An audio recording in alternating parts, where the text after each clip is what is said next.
నమస్తే అండి, నేను అపర్ణ. భారతీయ సంస్కృతికి స్వాగతం. తిరుప్పావై 12వ పాసురం.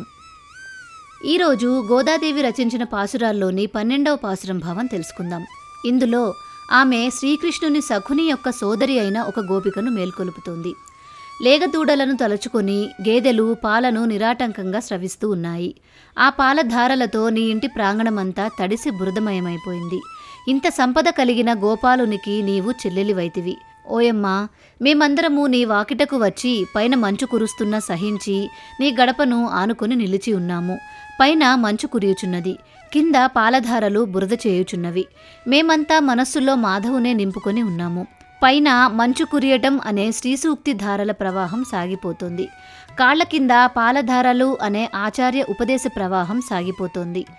మనస్సులలో నిరంతర మాధవ సంశ్లేష భక్తిధారలు విచ్ఛిన్నంగా పొంగి పొరలుతున్న ఈ ముప్పేట ధారలతో తడిసి కూడా నిన్ను మా గోష్ఠిలో చేర్చుకొనుటకై నీ వాకిట గుమ్మాన్ని పట్టుకొని నిలబడి ఉన్నాము. ఆనాడు సీతమ్మను అపహరించాడు అన్న క్రోధముతో ఆ స్వర్ణలంకాధిపతి అయిన 10 తలల రావణుణ్ణి మట్టుపెట్టిన పరమాత్ముడైన శ్రీరాముని గుణగణాలను స్తుతిస్తున్నాము, కీర్తిస్తున్నాము, పాడుతున్నాము. మేమింత చేయుచున్నా నీవు నోరైనా మెదుపుటలేదేమి తల్లి? ఇది ఏమి మొద్దు నిద్దరమ్మా? నీ గొప్పతనాన్ని మేమెరిగితిలేవమ్మా. నీ మొద్దు నిద్ర విషయమంతా ఊరూవాడ తెలిసిపోయిందిలే. ఇక నీ మొద్దు నిద్ర చాలించి నీ ధ్యాన స్థితి నుంచి మేలుకో. మా గోష్ఠిలో చేరి వ్రతాన్ని సాంగోపాంగంగా పూర్తి చేయటానికి సహాయపడు అంటూ 7వ గోపికను లేపుచున్నారు. మీకు ఈ వీడియో నచ్చిందా? నచ్చినట్లయితే లైక్ చేసి మీ వాళ్ళందరికీ షేర్ చేయండి.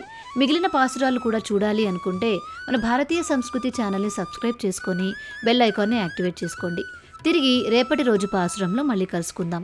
నమస్తే.